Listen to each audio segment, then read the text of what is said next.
મોટા વરાછા વોર્ડના ભાજપ પ્રમુખ મનસુખભાઈ બલ્લરના પુત્ર ભાવિન બલ્લરને યુકેના વિઝાના નામે ઠગાઈ કેસમાં પોલીસ દ્વારા અટક કરવામાં આવી છે। સુરતના મોટા વરાછાના રામચોક પાસે સૌંદર્ય પેલેસમાં રહેતા ડોક્ટર બ્રિજેશભાઈ રમેશભાઈ જીવાણી મોટા વરાછામાં જ શુભકારી ક્લિનિકના નામથી દવાખાનું ચલાવે છે અને તેમનો મિત્ર નામે હરેશ વૈષ્ણવ યુનિટી એબ્રોના નામથી વિઝા સર્વિસનું કામ કરતો હતો। આ દરમિયાન તેઓની મુલાકાત સુદામા ચોક પાસે પ્લેટિનમ પોઈન્ટમાં આઈ સ્ટાર ઇમિગ્રેશનના નામથી ઓફિસ ધરાવતા ભાજપના મોટા વરાછાના વોર્ડ નંબર 2ના સુપુત્ર ભાવિન મનુભાઈ બલ્લરની સાથે થઈ હતી। ત્યારે ડોક્ટર બ્રિજેશે 5 વ્યક્તિના યુકેના વર્ક વિઝા મેળવવા માટે વાતચીત કરી હતી અને તે માટે ₹20 લાખ ફી નક્કી કરવામાં આવી હતી। નક્કી થયા પ્રમાણે ડોક્ટર બ્રિજેશ તેમજ તેમની સાથે જાનકી સોજીત્રા, બ્રિજેશ કાકડિયા, અમિત સકુલિયા, કોમલ લાઠિયા અને ગૌરાંગ કાકડિયાએ મળીને કુલ 19 લાખ જમા કરાવી દીધા હતા। ત્યારબાદ પાઉન્ડમાં વધારાની ફી માંગતા ડોક્ટર સહિત અન્ય લોકોએ અંદાજિત ₹21.70 લાખની રકમ પાઉન્ડ સ્વરૂપે ચૂકવી આપ્યા હતા। તમામે ભેગા થઈને કુલ 48.70 લાખ ચૂકવી આપ્યા હોવા છતાં ભાવિને કોઈ પણ વર્ક વિઝા કરાવી આપ્યા ન હતા। તપાસ કરાતા ભાવિને ગૌરાંગ કાકડિયા તથા કોમિલ લાઠિયાની અંગ્રેજી ભાષામાં માર્ક ઓછા હોવાનું કહીને રિજેક્શન થયું હોવાનું જણાવ્યું અને વારંવાર વર્ક વિઝાની ફાઇલ તેમજ પૂછપરછ કરતા ભાવિને ફોન ઉપાડવાનું બંધ કરી દીધું હતું।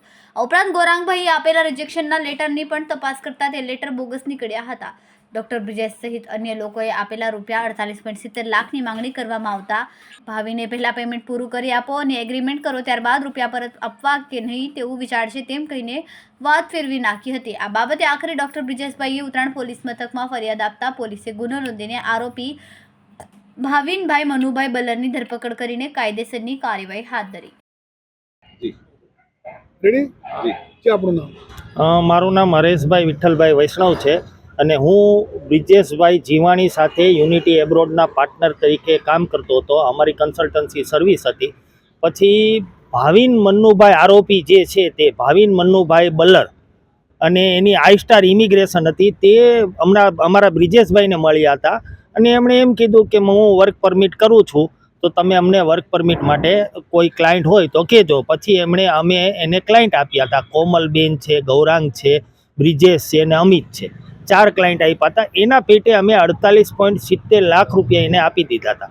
પછી જ્યારે વર્ક પરમિટ એની કરી, વિઝા ફાઇલ કર્યા ત્યારે રીઝન આવ્યું કે એણે મને રીઝન આપ્યું કે ભાઈ આ વર્ક પરમિટમાં આમની ઇંગ્લિશ થોડુંક વીક છે અને આમને ઇંગ્લિશ ટેસ્ટ આપવી પડશે એટલે આના વિઝા ફરીથી મૂકવા પડશે। પણ ઓરિજિનલ અમે જ્યારે તપાસ કરી એમ્બેસીમાં તો એમણે રીઝન એવું આપ્યું કે એમનો જે કોસ્ટ લેટર ને એ છે એ અમને જે આપેલો તે ખોટો હતો અને એ લોકોએ આ રીતના ગવર્મેન્ટના ડોક્યુમેન્ટ સાથે ચેડા કરી અને અમને ખોટો કોસ્ટ લેટર આપેલો, જે એના રીઝનનો ખોટો લેટર આપેલો। એટલે અમે ગવર્મેન્ટમાં પછી તપાસ કરી કે ભાઈ યુકે ગવર્મેન્ટમાં કે ભાઈ આ શું છે, તો એ લોકોએ એમ કીધું કે ભાઈ આમનો જ ખોટો છે, આ લેટર ફોલ્સ છે। એટલે એ રીતનો જવાબ આપ્યો હતો અને આમણે છે ને એમના ફાધરના પોતે વોર્ડ પ્રમુખ છે, વોર્ડ નંબર 2માં મોટા વરાછામાં મનુભાઈ બલ્લર, એમના ભાજપની ટીમમાં છે, પણ એમણે છે ને એના પોતાના પદનો ગેરઉપયોગ કરાવ્યો છે। આ એના છોકરાએ એના ફાધરના પદનો ગેરઉપયોગ કર્યો છે, મિસયુઝ કર્યો છે અને એ રીતના આ રીતના બહુ બધાનું ફ્રોડ કર્યું હોય એવું લાગી રહેલું છે। અત્યારે તો મને બધાને 2-3 જણા વ્યક્તિ એવા મળ્યા હતા કે એણે બી એમ કીધું કે અમારા ડોક્યુમેન્ટ એની પાસે છે, એના ડોક્યુમેન્ટ એની પાસે છે અને એમણે એમ કીધું કે અમને આટલા પૈસા આપો તો જ તમારા ડોક્યુમેન્ટ આપશું। આ રીતના બહુ ફ્રોડનું આગળ વધી શકે અને આમાં આપણે ઉત્તરાયણ પોલીસ સ્ટેશને જે કામગીરી કરી બહુ ખૂબ જ પ્રશંસનીય કામગીરી છે અને કહેવાય ને તો બહુ સારું કામ પરફેક્ટલી કર્યું છે।